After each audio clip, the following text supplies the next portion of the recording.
पवित्र श्रीमद् भागवत गीता, पवित्र चारों वेद, पवित्र कुरान शरीफ, पवित्र बाइबल, पवित्र गुरु ग्रंथ साहिब, पवित्र कबीर साहिब की वाणी में छुपे हुए गूढ़ रहस्य अर्थात तत्व को जानने के लिए कृपया अवश्य सुनिए जगत गुरु तत्वदर्शी संत रामपाल जी महाराज के मंगल प्रवचन।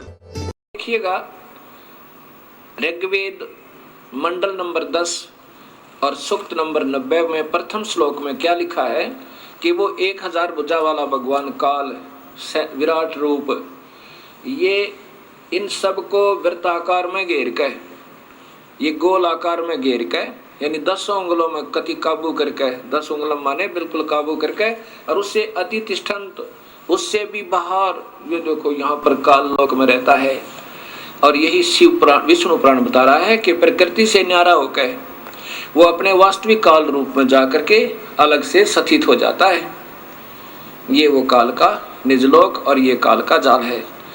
और यही आपने महर्षि जी के द्वारा उलझ पुलझ करते हुए भी नहीं छुपा पाए। अब यहाँ आप देख रहे हैं ऋग्वेद के अंदर भी पूर्ण परमात्मा और साथ में ब्रह्म, परब्रह्म और पूर्ण ब्रह्म की सबतः महिमा वर्णित है और जो यथार्थ है। अब आपने ऋग्वेद मंडल नंबर 10 के सूक्त नंबर 90 का प्रथम श्लोक सुना कि ये काल भगवान 1000 भुजा वाला, 1000 सिर वाला, 1000 आंखों वाला, और ये इन सब सारे ब्रह्मांडों को रोक के और इनसे बाहर भी विद्यमान है। आगे दूसरे में क्या लिखा है कि एवं इस कुछ सही तौर पर पुरुष माने भगवान अक्षर पुरुष पर ब्रह्म है। ये तो नाशवान है पहले वाला तो, और दूसरा वास्तु कुछ भगवान रूप दिखाई देता है कुछ, क्योंकि वो खाता नहीं अक्षर पुरुष, और ये तपस्या पर बुनकर खाता भी है। ये नाम मात्र भगवान है, दिख है भगवान पर, वास्तव में प्रभु ये है नहीं।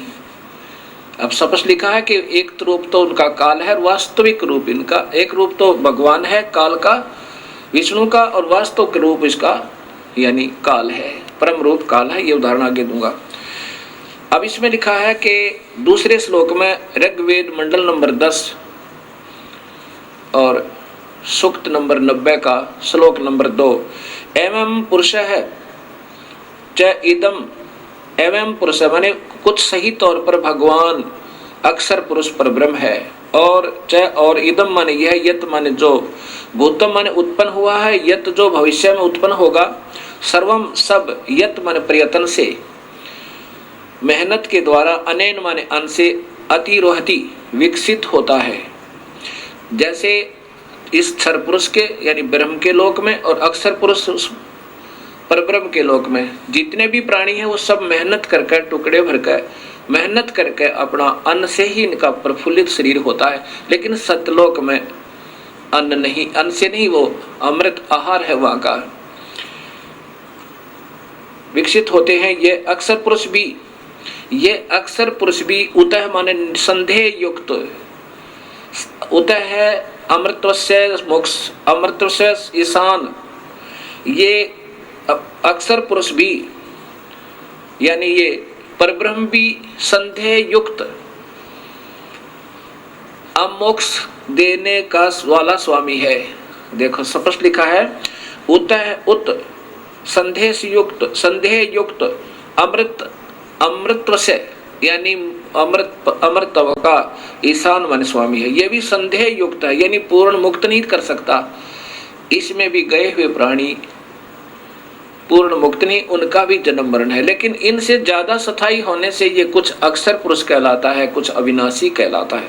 बिल्कुल स्पष्ट लिखा है कि ये भी सही मोक्ष नहीं दे पाता, ये भी संदेह युक्त है, इसका भी अधूरा मोक्ष है। लेकिन इस काल वाले तत्व बहुत ही अच्छा है, ये खाता नहीं प्राणियों को। अब तीसरे श्लोक में जैसा स्वयं महर्षि जी स्वीकार करते हैं कि इस भगवान की तो इतनी ही महिमा है, और जो भी प्रकृति आदि से उत्पन्न हुआ है उससे भी बड़ा भगवान और है, वो पूर्ण परमेश्वर और है। ऐसा ही इसमें लिखा है, अस्य माने इस अक्षर पुरुष की तो एतावान माने इतनी ही महिमा प्रभुता है। कितना स्पष्ट ज्ञान दिया है। प्रथम श्लोक में इस क्षर पुरुष ज्योत स्वरूपी निरंजन काल का वर्णन है कि ये इन सब प्राणियों को रोक के 21 ब्रह्मांड में स्वयं बाहर भी रहता है। इसकी 1000 भुजा, 1000 आंखें, 1000 हाथ आदि आदि है। और दूसरे नंबर का भगवान एवं पुरुष है, यानी कुछ सही तौर पर भगवान है, क्योंकि वो खाता भी नहीं और इससे ज्यादा मोक्ष वहां पर मुक्त है प्राणी। बहुत समय तक शरीर रहता है, लेकिन वो भी संदेह युक्त मुक्ति का दाता है। पर ब्रह्म भी यानी पूर्ण मुक्त नहीं होते। और जितने भी इन दोनों लोकों में, इस परब्रह्म के 7 संख्य ब्रह्मांडों में और काल के 21 ब्रह्मांडों में जितने भी प्राणी हैं, ये मेहनत से ही टुकड़ा करके खाते हैं, चाहे देवता हैं और चाहे यहाँ पर अन्य प्राणी हैं। अब लेकिन सतलोक में ऐसा नहीं है। आगे लिखा तीसरे श्लोक में, अस्य माने इस अक्षर पुरुष की तो एतावान इतनी ही महिमा माने प्रभुता है। ये क्षर पुरुष, अक्षर पुरुष तो इतना ही भगवान है। तथा पुरुष माने पूर्ण परमेश्वर तो अतः माने इससे भी जयावान माने बड़ा है। होय होय, इस अक्षर पुरुष से भी ज्यादा शक्तिशाली है। और ये यजुर्वेद में स्वयं महर्षि जी भी स्वीकार करते हैं, ऋग्वेद में, कि वो परमात्मा तो इनसे बड़ा है, इनसे भी बड़ा है।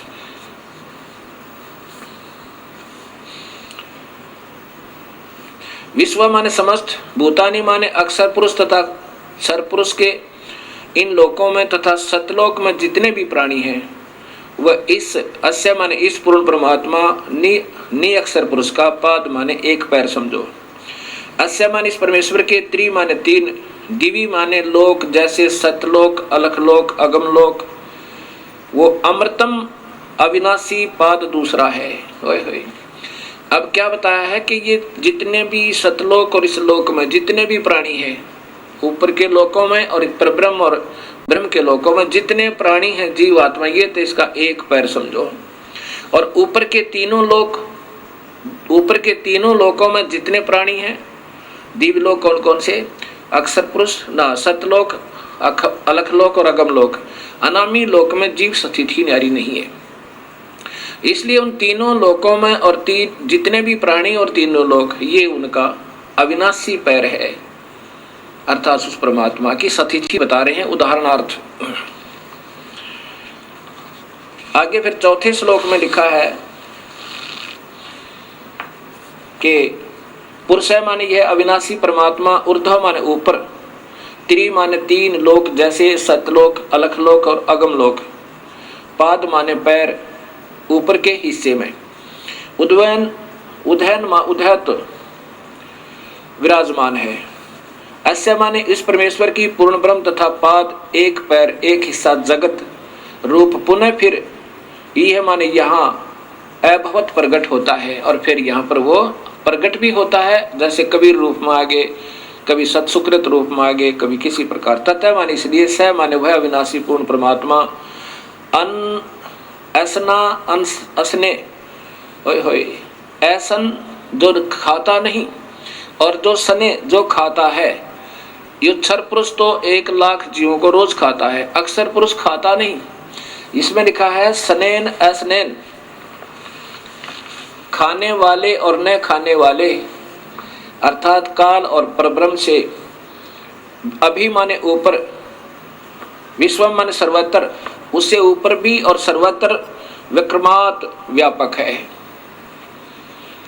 कितना स्पष्ट कर दिया कि ये परमात्मा पूर्ण ब्रह्म अविनाशी परमात्मा ऊपर के तीनों लोकों में भी है। और फिर ये खाने वाले और न खाने वाले, काल तो खाता है पर ब्रह्म नहीं खाता। ये क्षर पुरुष तो 1 लाख जीवों का आहार करता है, इसको सांप लगा हुआ है, इसको रोग लग गया, और अक्षर पुरुष नहीं खाता। इसलिए लिखा कि खाने वाले और न खाने वाले, इनसे इन में भी व्यापक है और इनसे ऊपर भी न्यारा भी वो व्यापक है, ऊपर भी है और इन सब पर भी कंट्रोल है। जैसे प्रधानमंत्री राज्य में भी व्यापक एक प्रांत में भी व्यापक है और अपने भी सब सारे देश में भी व्यापक है, और केवल मुख्यमंत्री अपने ही प्रांत में व्यापक है और मंत्री अपने विभाग में, केवल एक प्रांतीय मंत्री अपने केवल विभाग में व्यापक है, ऐसा समझो।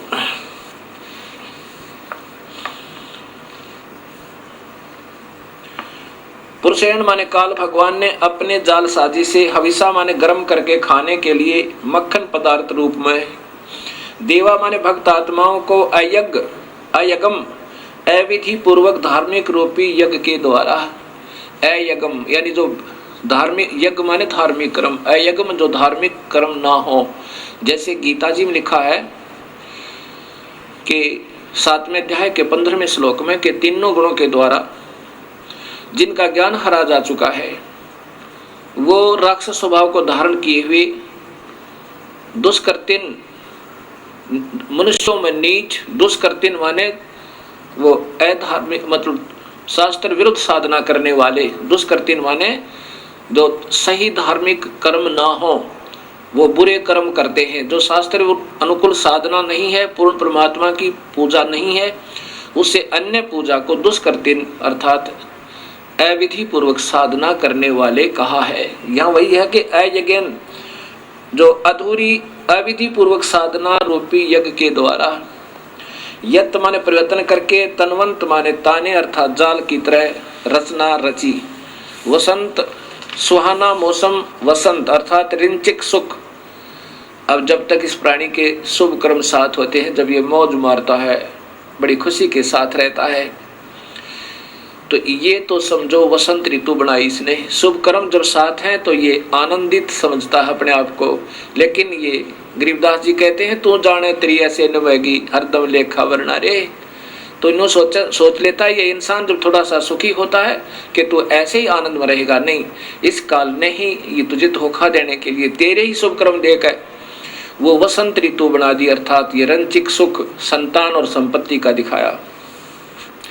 अजम माने घी अर्थात असीत माने शुभ कर्म रूपी घी था तेरा यो, ये तेरी ये मलाई थी जो वसंत ऋतु रूप में दे दी, अर्थात तेरे को शुभ, तेरे ही शुभ कर्मों का यो फल देकर, और तुझे लग रहा था मैं मौज कर रहा हूँ, भगवान ने मुझे आनंद दे रखे। और फिर देखिए क्या होगा,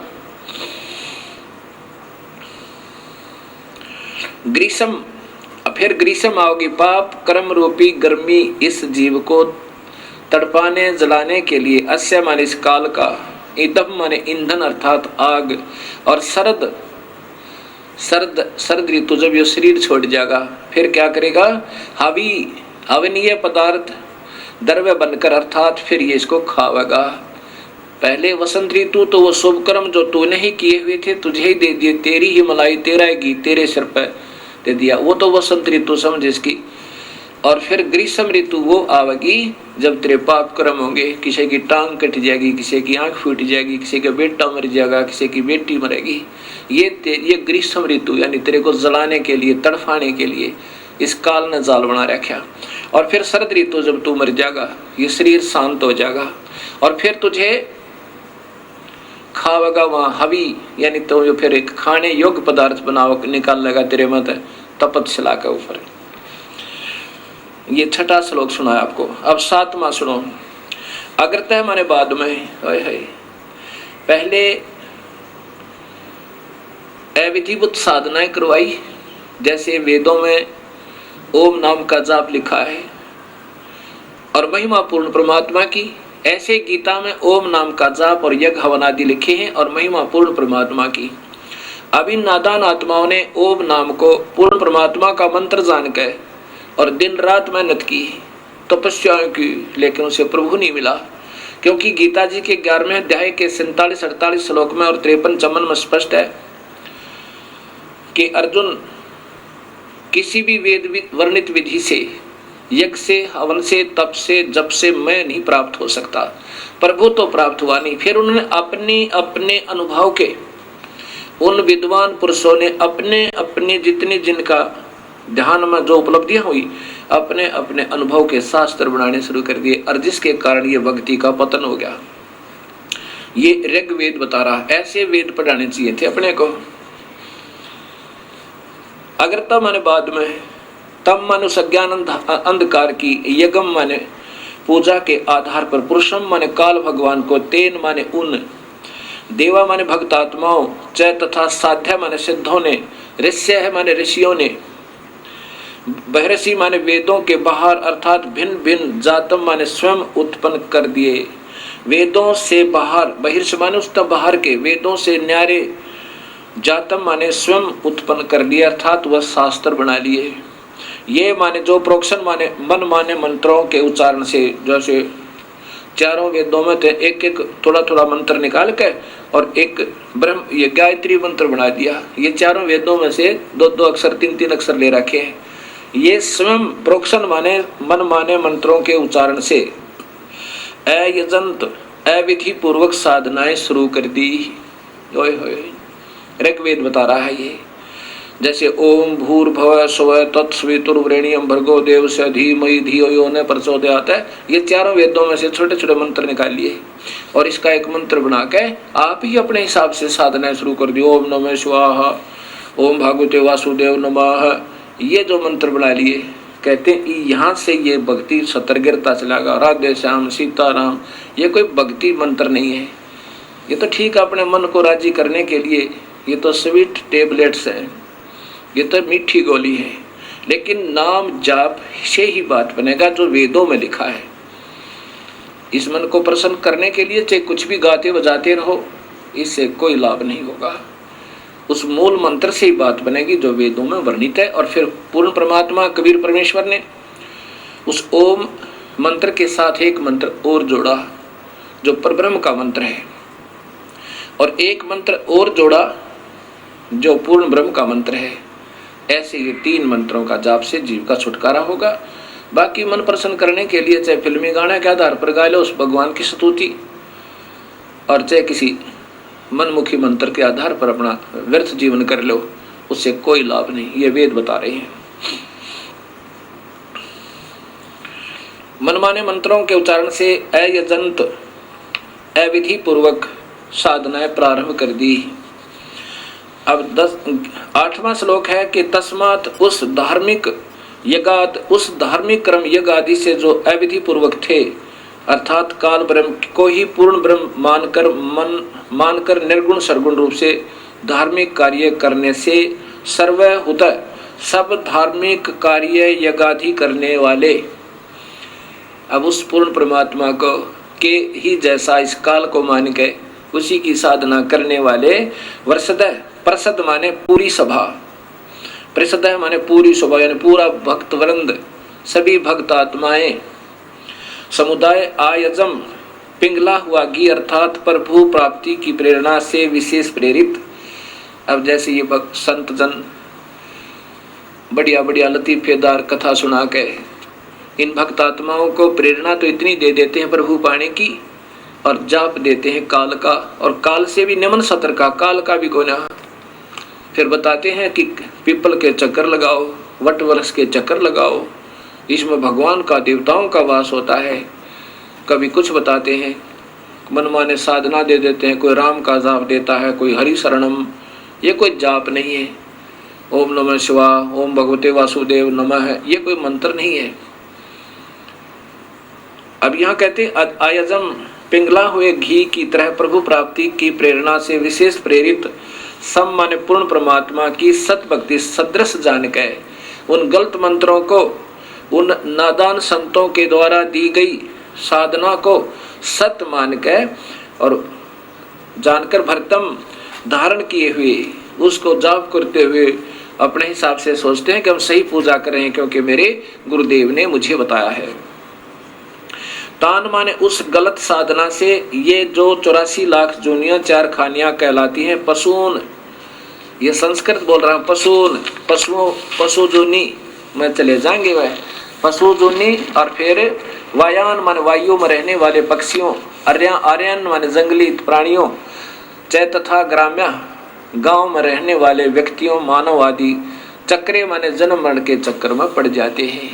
ये मालिक ऋग्वेद स्पष्ट कर रहा है कि ये नादान आत्माएं इन गलत गुरुओं के ने अपने आप ही मनमाने मंत्र बना के वेद न्यारे और गीता से भिन्न, ये सब फिर पशु जोनि में पशून व्यव्यान आर्यन ग्राम्य चक्रे यही सारे होते हैं इन धार्मिक शास्त्रों में। तो ये इस प्रकार ये पशु चारों प्रकार की प्राणियों खानियों में ये चक्कर में पड़ जाते हैं, ये मुक्त नहीं होते। अब यही ऋग्वेद मंडल नंबर 10 और सूक्त नंबर 90 का आपको श्लोक नंबर 9 सुनाता हूं। तस्मात उसके बाद सर्व माने सब यज्ञात माने धार्मिक कार्य हुता माने करने वाले सामानी साधारण अर्थात वेदों को छोड़कर छंदासी अन्य छह शास्त्र 11 उपनिषद गोपथ ब्राह्मण आदि जजीरे बने बनाए। अब इन नादान संतों ने अपनी अपनी अनुभूतियां अलग से 6 शास्त्र 11 उपनिषद ये बाकी गोपथ ब्राह्मण और अन्य वेदों के ब्राह्मण बनाए। तस्मात माने उसके बाद रचय श्लोक जजीरे बनाए, अपने आप और श्लोक बना लिए नारे नारे। तस्मात उसके बाद यजुर प्रार्थनाएं, यजु माने प्रार्थनाएं, यजुर स्तुतियां, अन्य ब्राह्मण जैसे अन्य यजुर्वेद के अन्य ब्राह्मण अजायत माने बनाए। अब ओम जय जगदीश रे स्वामी जय जगदीश रे जय माता दी पिछले बोलो अगले बोलो जय माता दी, ये बना लिए ने कहे ये शास्त्र विरुद्ध है, इनसे प्रभु प्राप्ति नहीं हो सकती, तो मनराज जी करने वाली बात है। आगे 10वें श्लोक में लिखा कि तस्मात उसके बाद अश्वा माने घोड़े जैसी दौड़ लाएगी अपने अपने न्यारे न्यारे शास्त्र बनाने की। के माने इसलिए काल साधना से ये माने जो अजायंत उत्पन्न हुआ उभयादत यह दोनों ही काल के दांत समझो।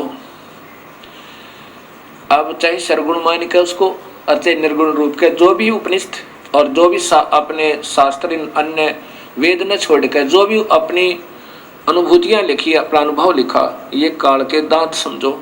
इनमें उलझ गए सारी नादान आत्माएं। वेदों से अलग अगर कोई साधना बताता है वो गलत बताता है। वेद खुद भगवान द्वारा वर्णित है और उसमें उतना ही करना जितना लिख रखा है, उससे ज्यादा कम करता कोई अपने वो फिर उस खेल के मैदान के नियमों से बाहर खेल रहा है। जैसे कोई खेल का मैदान होता है, उस प्लेग्राउंड के कुछ सीमा होती है, उसके अंदर ही खेलना होगा, उससे बाहर जो खेल रहा है वो खेलता रहो, उसको कोई लाभ नहीं। वो तो लोग दिखावा कर रहा है दुनिया को दिखाने के लिए। तो ऐसे यहां बता रहे हैं।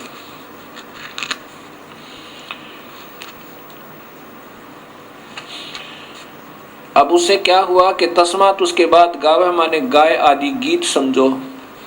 ये गीत ज्ञात बना लिए श्लोक अपने अपने हिसाब से जजीरे उत्पन्न हुए। चाहे तस्मात उसके बाद है निश्चय ही जाता माने उत्पन्न छोटे छोटे लोग गीत दुर्गा की स्तुति हनुमान चालीसा जय गणेश देवा इस प्रकार के।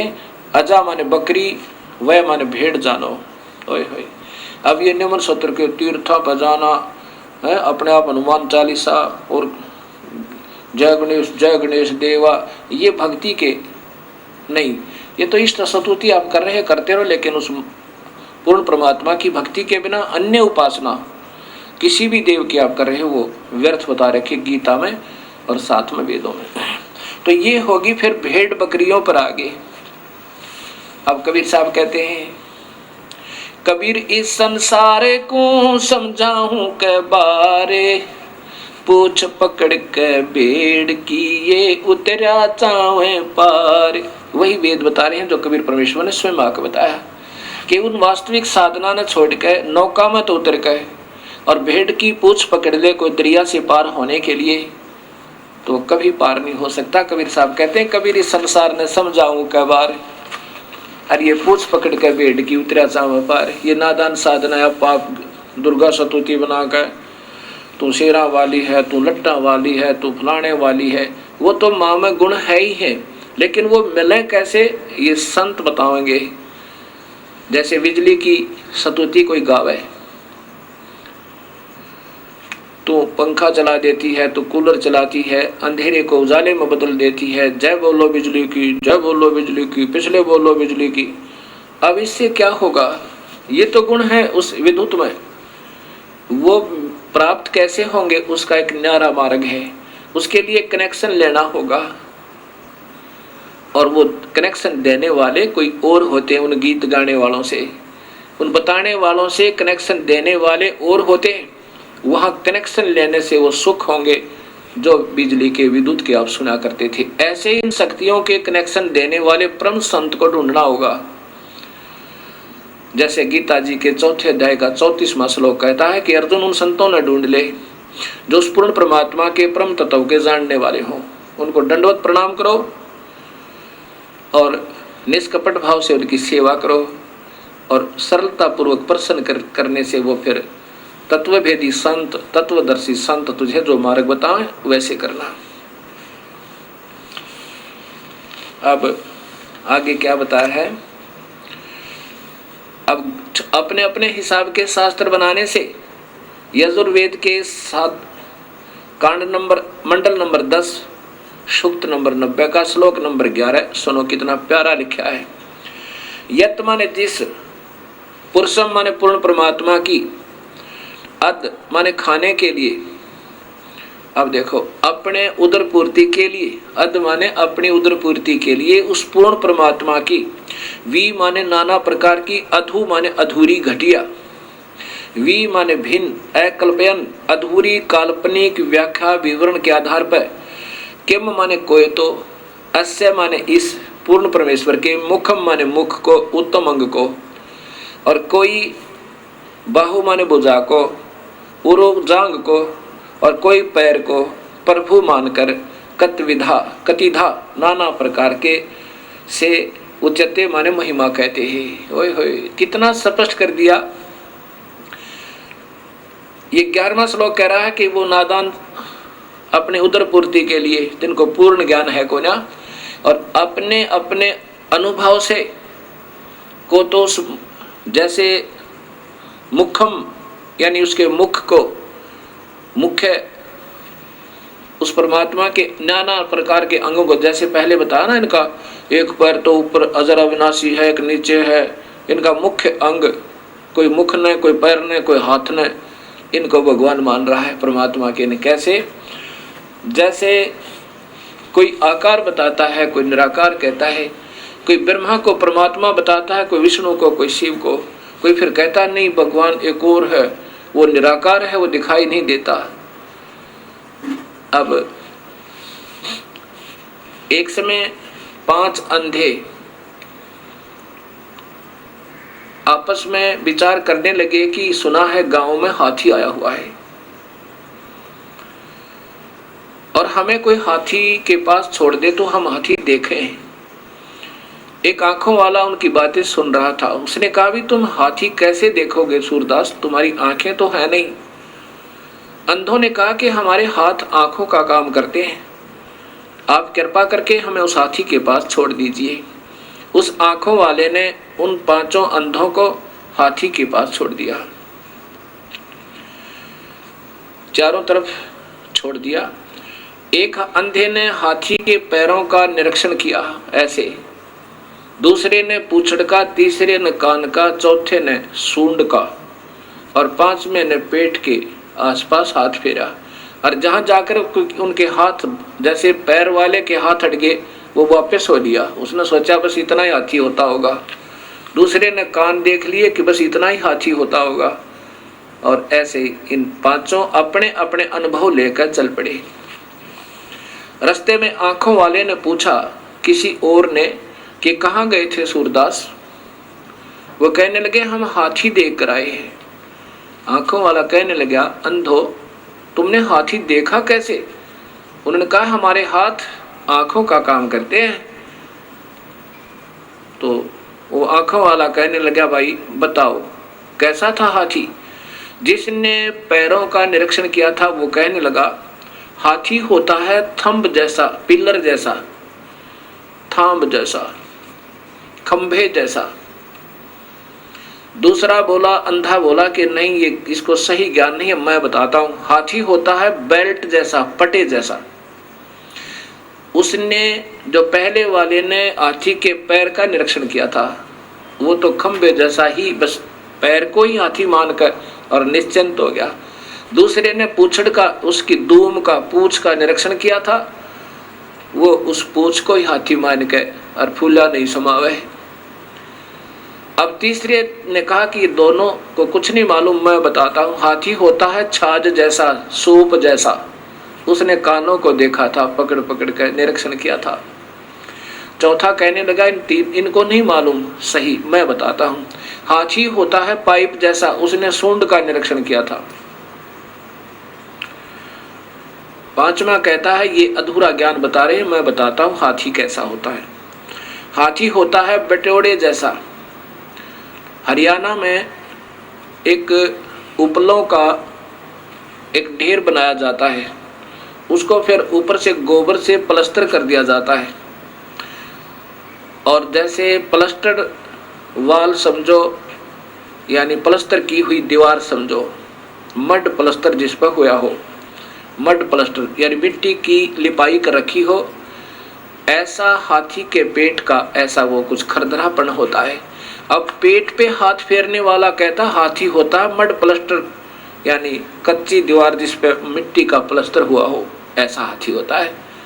अब ये ऋग्वेद मंडल नंबर 10 और सूक्त नंबर 90 का श्लोक नंबर 11 स्पष्ट करता है कि यतः माने जिस पुरुषम माने पूर्ण परमात्मा की, अदय माने उदर पूर्ति के लिए नादान लोगों ने, अधूरे मार्गदर्शकों ने, अधूरे अनुभव वालों ने वेदों को तो छोड़ दिया, जो उसमें सही मार्ग और सही विधि लिखी हुई है, जितनी भी उससे प्राप्ति होनी थी, उनको त्याग के और निम्न सत्र के अपने अपने शास्त्र बना लिए, जो कि मान्य नहीं है। वो शास्त्र नहीं है, वो पूजा के योग नहीं है, क्योंकि उनके अधूरे अनुभव हैं। वी माने नाना प्रकार की, अधू माने अधूरी, घटिया, वी माने भिन्न, अलग से, अकल्पयन, अधूरी कल्पनाएं, व्याख्या विवरण आधार पर। किम माने कोई तो, अस्य माने पूर्ण परमेश्वर के, मुखम माने मुख को भगवान कहता है, यानी कोई तो कहता नहीं भगवान तो और है, वो तो मुख्य भगवान, मुख है उसका पूर्ण परमात्मा का। और कोई भुजा को भगवान कहता है, कोई पैर को पाद है, और कोई किसी प्रकार से जांग को, यानी ऐसे ऐसे उन्हें अपने अपने हिसाब की अटकलें लगा रखी हैं। अब आंखों वाला बता सकता है कि सारे मिलाकर ही प्रभु बनता है। जैसे ये 21 ब्रह्मांड, और ये तो एक अक्षर पुरुष है, इसके 3 पुत्र हैं, ब्रह्मा विष्णु महेश, और 7 संख ब्रह्मांड का मालिक ये परब्रह्म है, अक्षर पुरुष है, और पूर्ण ब्रह्म परमात्मा इन सब का कुल मालिक है। वो सतपुरुष है, उसका वास्तविक नाम कबीर है। इन सब रचना से पहले भी उनका नाम कबीर है, इसलिए वेदों में उस परमेश्वर का नाम कबीर आया है।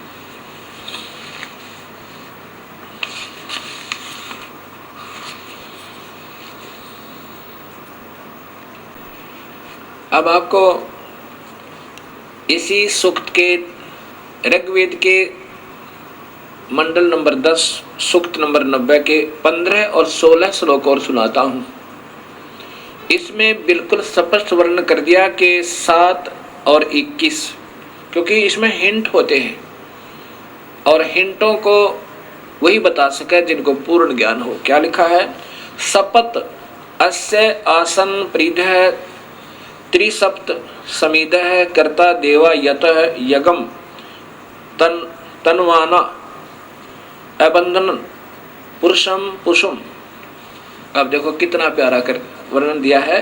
सपत माने 7 संख, सप्त माने 7, त्रिसप्त माने 3, त्रिसप्त 3 बार 7 7 अर्थात 21, त्रिसप्त 3 गुणा में 7 21, त्रिसप्त यानी 21। इसमें ऐसा ही लिखा जो दास पढ़ रहा है। सप्त 7 संख ब्रह्मांडों को तो 7 संख ब्रह्मांड तो परब्रह्म की तथा काल ब्रह्म के त्रिसप्त। अब 7 संख ब्रह्मांड तो परब्रह्म के, और त्रिसप्त इस 21 ब्रह्मांड काल ब्रह्म के। समीदय माने दुख रूपी आग से दुखी, कर्ता माने करने वाले, प्रिधय गोला आकार रूप में सीमा में जो आसन माने विद्यमान है। यत माने जो, पुरुष माने पूर्ण परमात्मा की, यज्ञ माने विधिवत धार्मिक कर्म अर्थात पूजा करता है। वह पशु माने बलि के पशु रूपी, देवा माने भक्त आत्मा को, तनवाना काल के द्वारा रचे फैलाए बंधन जाल से बंधन रहित करता है। बंदी छुड़वाने वाला बंदी छोड़ है वो परमेश्वर। इस पारब्रह्म के तो 7 शंख ब्रह्मांड में और काल के 21 ब्रह्मांड में जो बलि के बकरे की तरह बेचारे इन्होंने फंसा रखा है, उन काल के रचे हुए जालों में के बंधन से अबंधन करता है, उनको निर्बंध करता है, उनको छुड़वाता है। और फिर 16वें श्लोक में कमाल कर दिया, जो देवा माने भक्त आत्मा अयगम अधूरी गलत धार्मिक पूजा के स्थान पर यज्ञ माने सत भक्ति धार्मिक कर्म के आधार पर यजंत माने पूजा करते हैं। तानी माने वे, धर्माणी धार्मिक शक्ति संपन्न, प्रथमानी मुख्य अर्थात उत्तम है। कितना स्पष्ट कर दिया कि जो उस अविधिवत साधना ने छोड़ के जो भक्त आत्मा और विधिवत साधना करते हैं वो सबसे उत्तम हो गए। उनके पुण्य कर्मों का, उनके नाम के जाप का संग्रह होगा, भक्ति संचित होगी, वो सबसे उत्तम आसन माने हैं। ते है वे ही वास्तव में महिमान अर्थात महिमा मान का अर्थ है महान शक्ति युक्त होकर भक्ति की कमाई तय, धर्म तय, दान तय, यज्ञ तय, हवन तय, जप तय, ये महिमा मान हो गए अर्थात ये शक्तिशाली हो गए, इनमें खूब कमाई होगी। साध्या माने भक्तजन, नाकम माने पूर्ण सुखदायक परमेश्वर को, सचंत माने भक्ति निमित्त कारण से प्राप्त होते हैं। भक्ति निमित्त कारण से प्राप्त होते हैं, उस सत भक्ति की कमाई से उस पूर्ण परमात्मा को प्राप्त हो जाते हैं। यत्र माने जहां पर, पूर्व माने पहले वाली सृष्टि के, देवा माने भक्त आत्माएं, संति माने रहती हैं। ओए होए होए, ये कितना स्पष्ट कहा है कि जो उस पूर्ण इस अधूरी साधनाओं को त्याग देते हैं, जब पता लग गया हम गलत साधना करें, वो भक्ति सही भक्ति करने से भक्ति युक्त हो गए, उनमें कमाई बन गई, नाम की, धर्म की, दान की, और उस कमाई के आधार पर उस पूर्ण परमात्मा को वो प्राप्त हो जाते हैं। जहां पर पूर्व माने पहले की सृष्टि के, देवा माने भक्त आत्माएं, संति माने रहती हैं। जहां पर हम पहले रहा करते सतलोक में, उस पहले वाली सृष्टि यानी सबसे पहले वाली सृष्टि सतलोक के अंदर, वहां चले जाते हैं जहां पर पहले वाली सृष्टि के भक्त आत्मा रहती हैं, जहां से हम बिछुड़ कर आए थे, जहां से हम सतलोक से बिछुड़ गए थे। अब इसी का प्रमाण, अब सच्चाई को कहां तक छुपावे ऋषिजन। कबीर साहब कहते हैं, चोर चुराई तूंबड़ी और गाड्डा पानी माँ, वो गाड्डा वो बाहर आवे, ऐसे सच्चाई छानी ना। अब फिर दिखाता हूं महर्षि दानंद जी द्वारा भाषा भाष्य। ये देखिएगा ऋग्वेद, ये महर्षि दानंद जी द्वारा भाषा भाष्य है। महर्षि दानंद सरस्वती, ये इन्होंने टीका किया है, और यही सूक्त नंबर 10, ये कांड नंबर 10 और सूक्त नंबर 90 का। अब श्लोक नंबर आप देखिएगा 15, इसमें सपथ अस्य संति पृथय और त्रिसप्त, ये त्रिसप्त इन्होंने कैसे किया है। यत जिस यज्ञम माने सृष्टि यज्ञ को तनवाना करते हुए देवा सृष्टि साधनभूत देव पशु देखते हैं, पुरुष को उसमें बांधते हैं, देखने वाले दृष्टा पुरुष को उसमें बांधते हैं। इस यज्ञ की सप्त, अब देखो सप्त, अब सप्त ने ये क्या समझे जिनको ज्ञान ही नहीं। सप्त माने 7 शंख ब्रह्मांड, सप्त माने 7, पृथ्वी छंद रूपी पृथ्वियां, ये गोला आकार में प्रीधि, जैसे प्रीधि नहीं होती प्रीधि, अब 7 आवरण ये अपने हिसाब से इन्होंने बनाए हैं, ऐसा नहीं। ये देखिए फिर त्रिसप्त, त्रिसप्त माने 21, ये 21 ब्रह्मांड काल के, और ये सप्त, ये 7 सप्त माने 7, ये 7 संख ब्रह्मांड पर ब्रह्म के। अब देखो समीधा आदि कर्ता बनाई। अब इसमें 15वां 16वें श्लोक में देखो, ये स्वयं आप ही लिख रहे हैं, ये वही 16वां श्लोक है, सूक्त मंडल नंबर 10, सूक्त नंबर 91 का, ऋग्वेद 90 का, ये 91 आगे शुरू होगा, ये लास्ट है। देवा देव शक्तियां यज्ञ माने संगतिकरण आदि से अथवा अग्नि से यज्ञ सृष्टि रूपी यज्ञ को अजायत माने करते हैं, अजंत, क्योंकि तानी माने वे, धर्माणी संसार के धारक बल। अब सब कुछ उल्ट सुलट करते करते फिर देखियो कहाँ आएगा सच्चाई। प्रथमानी मुख्य आसन माने हैं, इसका अर्थ बनता है जो सही ढंग से भक्ति करते हैं वो सबसे उत्तम भक्त आत्मा है। ते वे ही महिमान महान सामर्थ्य वाले हुए, अर्थात जो सख्त भक्ति करते हैं उनमें भक्ति शक्ति होगी। नाकम माने आनंद स्वरूप परमेश्वर को, सचंत माने निर्मित कारण से रूप में प्राप्त करते हैं। अब एक तरफ तो वो कहते हैं परमात्मा निराकार है, और यहाँ स्वयं कहते हैं कि परमेश्वर को निमित्त कारण से रूप में प्राप्त करते हैं। कहाँ? यत्र माने जिसमें, पूर्व माने पूर्व सृष्टि अर्थात सतलोक के, साध्या माने सृष्टि साधन संपन्न, देवा माने दिव्य शक्तियां संति माने रहते हैं। अब स्वयं स्वीकार कर रहे हैं महर्षि जी के आनंद स्वरूप परमेश्वर को प्राप्त करते हैं निमित्त कारण से, अर्थात सतभक्ति के कारण प्राप्त करते हैं। इसलिए भगवान कहीं आकार में है जहां उसको प्राप्त करते हैं। प्राप्त करना माने उससे मिलना, उससे साक्षात्कार करना। ये स्वयं वेद बता रहा है, स्वयं अपने कर्मों से लिख रहे हैं, कर कमलों से, जिसमें कहाँ जाते हैं? उस परमात्मा के लोक में जहाँ पहले की सृष्टि यानी सतलोक वाले साध्या सृष्टि संपन्न साधन संपन्न अर्थात वो भक्त आत्मा, देवा माने दिव्य शक्तियां, ये भक्त आत्मा रहती हैं वहाँ, क्योंकि वो परमात्मा स्वरूप आत्म रूप में है, इसलिए उनको देवा कहा है। शक्तियां रहते हैं। अब प्रिय भक्त आत्माओं, इस सच्चाई को इतना गहरा दबा दिया गया कि इसके ऊपर से मिट्टी हटाते हटाते ढेर सारा प्रयत्न करना पड़ता है।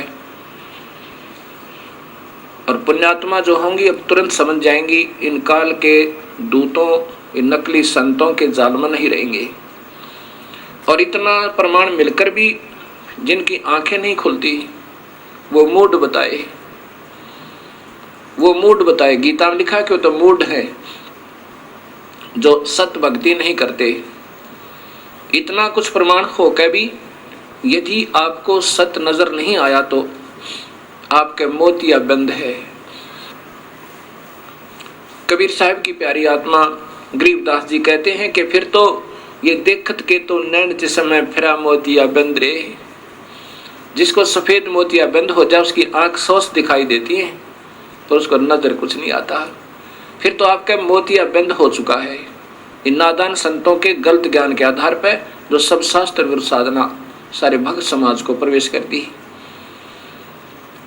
और जो पुण्यात्मा होंगी उनके लिए कहा कि ज्ञानी सुने सो हृदय लगाई, मूर्ख सुने तो गम ना पाई।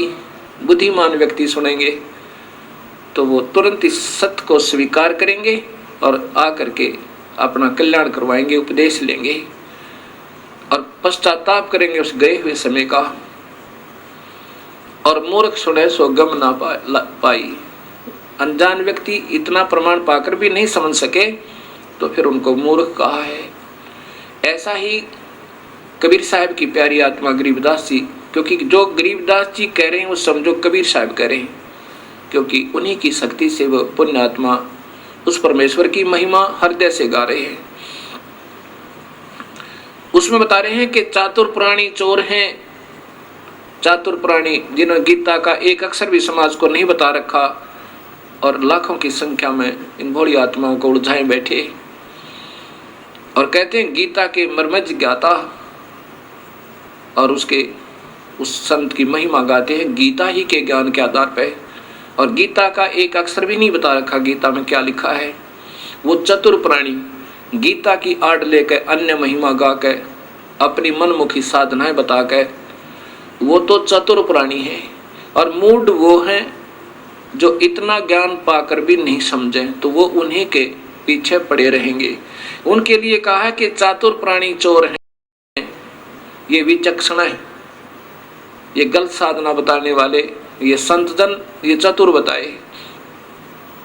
ये चातुर प्राणी चोर हैं, चोर क्योंकि शास्त्र विरुद्ध साधना दे रहे हैं, ये परमात्मा के भी दुश्मन है। ऐसा गीता में लिखा है कि जो शास्त्र विरुद्ध साधना करता है अर्जुन, वो मुझे भी और अंतर्यामी रूप में रहने वाले उस परम पिता को भी दुखी करता है, उसको घोर नरक में डालूंगा। और मूढ़ मुग्ध हैं ठोठ, ये संतों के निकाम के इनके दो गड़जोट। यानी इतना भी ज्ञान समझकर नहीं समझ में आई तो वो उन चतुर प्राणियों के योग्य हैं, 84 में जाने ही योग्य है। ऐसा गरीबदास जी बता रहे हैं कि चतुर प्राणी तो चोर हैं, वो तो अपनी झूठी साची लगाकर आपको गुमराह करते ही रहेंगे अपनी प्रभुता बनाए रखने के लिए। और मूढ़ मुग्ध हैं ठोठ, वो भोली आत्मा फिर भी नहीं समझ पाई तो वह उन योग्य है, और वो फिर उनको काल के मुख में ले जाएंगे। और वो संतों के काम के नहीं, उनके उन्हीं के साथ रहने दो, वो कहीं जाओ फिर किसी प्रकार दुख पाओ। लेकिन फिर भी को दयालु परमात्मा है कि भाई बार बार प्रयत्न करते हैं, हो सके ना जाने कब इंसान की आंखें खुल जावे और सत भक्ति पर वो लग जावे। अब जैसे गीता में लिखा है ना, विष्णु पुराण में लिखा है कि विष्णु का एक रूप तो पुरुष है इस काल के बारे में, और वास्तविक रूप उसका काल है। अब पुरुष माने भगवान, प्रभु वो नजर आता है जैसे सारी सुविधाएं उपलब्ध करावे और दुखी ना करे, वो परमात्मा होता है। अब इस काल का प्रथम रूप तो ऐसा नजर आता है जैसे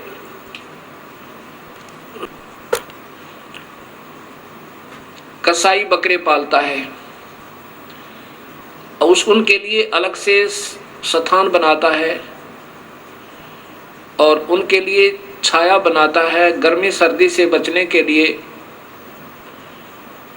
उनके लिए मकान भी बनाता है, हिंसक पशुओं से बचने के लिए उनका डिफेंस करता है, चारों तरफ बाड़ लगा देता है, और पानी की व्यवस्था करता है, उनके चारे की व्यवस्था करता है, उनको फिर ऐसे हाथ से प्यार भी करता है। अब वो नादान पशु उस कसाई को अपना मालिक समझते हैं, क्योंकि उनको वो अपना स्वामी नजर आता है, सारी सुविधा प्रदान कर रखी है। लेकिन जब वो आता है उनके अंदर, वो देखता है ऐसे ये कितने वजन का हो गया, कितना मांस हो गया इसमें, बकरे में ये कितने किलो वजन होया, कितने रुपए की कीमत इसकी होगी। और वो नादान पशु उसको अपना स्वामी मान के, किसको, कसाई को, उससे प्यार करता है, उसके मुख को चाटता है और ऐसे पैरों को उसके ऊपर डाल लेता है सीने से लगाने के लिए। अब उस भोली आत्मा ने, पशु ने, उस बकरे को ये मालूम नहीं, बकरी को, कि ये दुश्मन है तेरा, ये कसाई है। और फिर किसी का पुत्र आओ, किसी की पुत्री आओ, 10 की आवश्यकता 10 ले लिए, 20 की आवश्यकता 20 निकाल लिए, और 100 की आवश्यकता 100 निकाल लिए। किसी का बेटा मरो, किसी की बेटी मरो। ऐसे ही ये काल भगवान है, यही महाब्रह्मा, महाविष्णु, महाशिव रूप में लीला करता रहता है, सबको गुमराह रखता है। इसका प्रथम रूप तो भगवान जैसा दिखे, जैसे बढ़िया पृथ्वी दे रखी, बढ़िया सूर्य बना हुआ, नीचे पानी मीठा है, और फिर फलदार वृक्ष हैं, दूध दही घी सेब संतरे मक्खन कार कोठी हैं ठाठ कर रखे। और फिर 1 लाख परिवार रोज टक्कर मार कर होते हैं। किसी का बेटा मर गया, किसी की बेटी मर गई, किसी के पुत्र मर गया, किसी का दामाद मर गया। और ये आनंद से 1 लाख जीवों का आहार करता है। अब ये काल का जाल कबीर परमात्मा बता रहे हैं। अब जब आपके समझ में ये सृष्टि रचना आ जाएगी तब आपकी सर्व शंकाओं का समाधान स्वतः ही हो जाएगा। इसलिए ये दास बार बार आपको सृष्टि रचना की सटोरी आपके हृदय में ऐसे उतारना चाहता है जैसे रामायण और महाभारत बच्चे बच्चे को कंठस्थ होगी। ऐसे ही इस ज्ञान के आधार पर हमने उस परम पिता की जानकारी होगी। जैसे हमने रामायण और श्री कृष्ण लीलाओं से श्री रामचंद्र जी की महिमा का ज्ञान हुआ, श्री कृष्ण जी की महिमा का ज्ञान हुआ, तो उनको हमने प्रभु मानकर हृदय से स्वीकार किया। ऐसे ही जब हमने पूर्ण परमात्मा का ज्ञान होगा फिर अपने आप इनसे स्थिति हमारी हट जाएगी।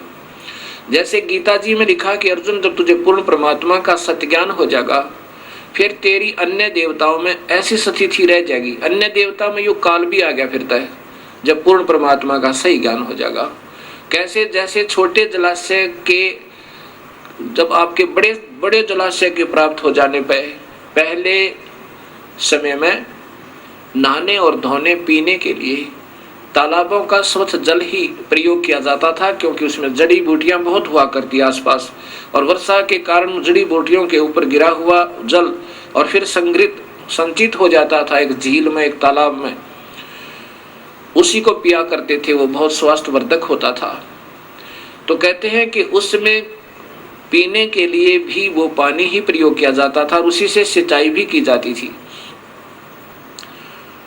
भगवान कह रहे हैं अर्जुन, जब बड़े जलाशय के प्राप्त होने पर छोटे जलाशय में जिसमें कुछ समय का अस्थायी जल था जो ग्रीष्म ऋतु आने पर समाप्त हो जाना था, उस छोटे जलाशय के प्रति जैसी तेरी श्रद्धा रह जाएगी ऐसा ही उस पूर्ण परमात्मा के सत्य ज्ञान के हो जाने पर इन अन्य मेरे में यानी ब्रह्म में और परब्रह्म में और नीचे के ब्रह्मा विष्णु महेश और देवताओं में इनमें जिसी तेरी श्रद्धा रह जाएगी जैसे उस बड़े जलाशय बड़े तालाब के प्राप्त होने पर उस छोटे जलाशय में रह जाती है। उससे फिर नफरत नहीं होती, वो तो काम चलाऊ है और वो सथाई है। ऐसे अपने आप उसमें श्रद्धा स्वतः बन जाएगी। ऐसा ही कबीर परमात्मा ने बताना चाहा है कि जब तुम्हें पूर्ण परमात्मा का ज्ञान होगा तो नीचे के ब्रह्मा विष्णु महेश और ब्रह्म इनसे नफरत नहीं, ब्रह्मा विष्णु महेश से नहीं, लेकिन पूर्ण परमात्मा में आप पे आसक्तता आपकी बढ़ जाएगी। अब जैसे अनजानपने में रात्रि के समय कोई छोटा सा 25 वाट का बल्ब उदय हो जावे, जग जावे, तो ये भोले भाले पतंग, छोटे छोटे जुगनू, तितलियां, ये मच्छर उसके चारों तरफ उसको सच्चिदानंद मान के सत्य चित आनंद, क्योंकि अंधेरे में तो वही बढ़िया, इसलिए उसको सच्चिदानंद मान लिया। अभी तक समाज को सच्चिदानंद की परिभाषा का भी ज्ञान नहीं। सच्चिदानंद अर्थात प्रभु जो आत्मा का सच्चा साथी, सच्चा आनंद, जो ना मारे ना खावे ना दुखी करे ना गधे बनावे, वो परमात्मा वास्तव में सच्चिदानंद है। बाकी जब तक उसका ज्ञान नहीं तब तक ये नीचे के देवता ही सच्चिदानंद बने हुए थे हमारे लिए। जैसे उस 25 वाट के बल्ब पे ना जाने कितने जीव जंतु इकट्ठे हो जाते हैं, और जब 200 वाट का उदय हो जावे या 100 वाट का, उसको जगा दे कोई तो उसी समय उसको त्याग के 25 वाट के को और उस 100 वाट के पर पहुंच जाओगे सारे, क्योंकि फिर वो सच्चिदानंद हो गया। उसके बाद 1000 का उदय हो जावे बल्लभ तो उसको छोड़कर 100 वाले को 1000 वाले पर पहुंच जाएंगे। तो अभी तक इन ऋषियों के लिए ये ब्रह्म सच्चिदानंद था, लेकिन ये सच्चिदानंद नहीं था। हाँ, इन अन्य से तो चोखा था। इसके बाद जब सूर्य उदय हो जाएगा फिर यह भ्रमणा और भटकना कति मिट जाएगी। और ज्ञान सब ज्ञानड़ी, कबीर ज्ञान सो ज्ञाने। जैसे गोला तोहब का भाई करता चले मैदाने। कबीर तारा मंडल बैठे करिए, चांद बड़ाई खाए। उदय हुआ तब जब सूर्य का, स्यों तारों छप जावे। रात्रि के समय चंद्रमा की रोशनी बहुत अच्छी नजर आती है और तारागणों से ज्यादा ही प्रभु नजर आता है, उत्तम नजर आता है। ऐसे ही ये ब्रह्म समझो और तारे समझो, ये अन्य देवता ब्रह्मा विष्णु महेश। और जब सूर्य उदय होगा वो पूर्ण परमात्मा का वास्तविक ज्ञान और सुख का ज्ञान होगा। सो तारा छिप जावे, ना चंद्रमा दिखे ना तारे दृष्टिगोचर हों, अर्थात फिर ये सर्व सुख हो जाएगा। ऐसा पूर्ण परमात्मा की भक्ति और नाम में ये शक्ति है।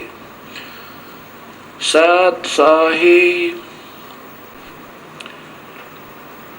इस सारी सृष्टि रचना को सुनकर एक बहन ने अपनी आत्म कथा सुनाई। अब देखो भक्तजनों, जब तक आपको सुख है, ये तो वेद में बताया कि आपका वसंत ऋतु है, आपका एक ही, आपके कर्मों की मलाई आप खा रहे हो, करीम खा रहे हो, खाते रहो। और जब पाप कर्मों का ग्रीष्म ऋतु प्रारंभ होगा, फिर देखियो क्या बनेगी। एक माई ने बताया कि मैं एक ही पुत्र उत्पन्न हो जाने के बाद विधवा होगी, मेरा पति मर गया। फिर मैंने अपने पुत्र की परवरिश की, ये सोचकर मेरा बेटा बड़ा होगा, इसका विवाह करूंगी, इसके पुत्र होंगे, पुत्री होंगी, पोते और पोतियों को खिलाऊंगी और फिर सुख होगा दाता। और अपने पुत्र की मंगल कामनाओं के लिए, उसकी रक्षार्थ इसी काल के द्वारा गलत साधना, प्रवेश समाज में पितरों की पूजा, भूतों की पूजा, फिर देवी देवताओं की पूजा, फिर अन्य स्थानों पर, तीर्थों पर, सब जगह जाकर और अपने पुत्र के दीर्घायु की मन्नतें मांगा करती थी। अब क्या होता है वो बताती है कि जब मेरा पुत्र +2 में पढ़ रहा था, उसने मोटरसाइकिल की जिद कर ली कि माँ मोटरसाइकिल लूंगा। मुझे डर भी लगता था कि कहीं मेरे बेटे का चोट ना लग जाए, लेकिन ज्यादा ही जिद करने से और साथ में ये सोचा कि ये मेरे बेटे के मन में ये ना आ जाए कि मेरा पिता होता तो आज मुझे अवश्य मोटरसाइकिल दिलवाता। मैंने सोचा कि कहीं बेटे के हृदय में हीन भावना ना आ जाए। मैंने जैसे तैसे करके हीरो होंडा मोटरसाइकिल ला के दे दी। प्रतिदिन अपने एक दोस्त को लेकर के वो कॉलेज जाया करता था, स्कूल जाता था। उस दिन भी अपने एक दोस्त को लेकर के मेरे खाना खा के अपने दोस्त को लेने गया, अपने उसके घर से उसको लेकर के और अपने कॉलेज की तरफ प्रस्थान किया। इतने में फिर कुछ अपना कार्य निपटा के, क्योंकि 2 ही प्राणी थे घर में, 2-4 रोटियां बनाई, फिर अपना खाने की तैयारी की थी। खाना खाने के लिए ऐसे ग्रास किया था, इतने में उसका दोस्त जो प्रतिदिन उसके साथ जाता था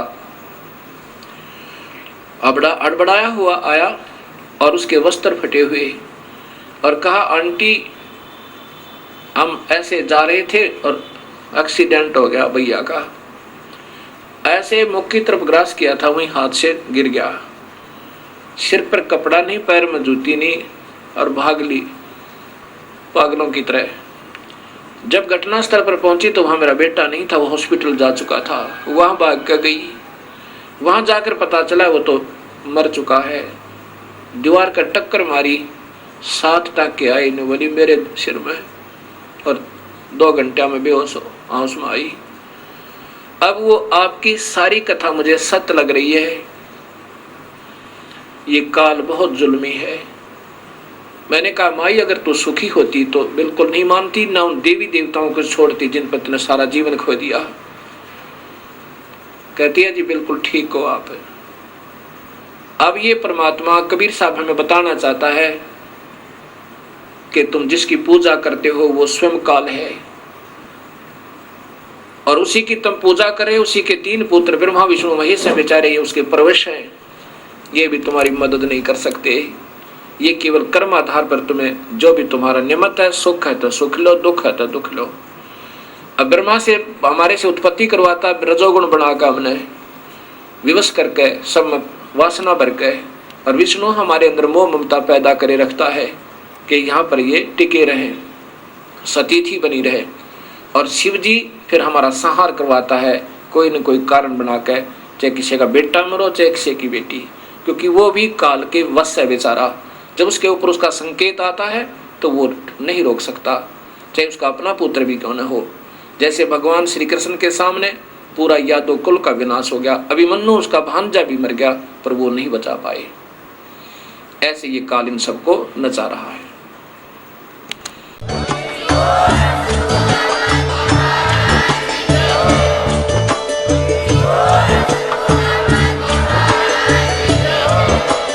आप सुन रहे थे जगत गुरु तत्वदर्शी संत रामपाल जी महाराज जी के मंगल प्रवचन। अधिक जानकारी के लिए विजिट कीजिए हमारी वेबसाइट www.jagatgururampalji.org। संत रामपाल जी महाराज जी के शुभ आशीर्वाद से पूरे विश्व भर में 500 से भी ज्यादा नाम दीक्षा केंद्र हैं, जिन पर संत रामपाल जी महाराज जी द्वारा ऑनलाइन निशुल्क नाम दीक्षा दी जा रही है। अपने नजदीकी नाम दीक्षा केंद्र का पता करने के लिए संपर्क करें 8222880541।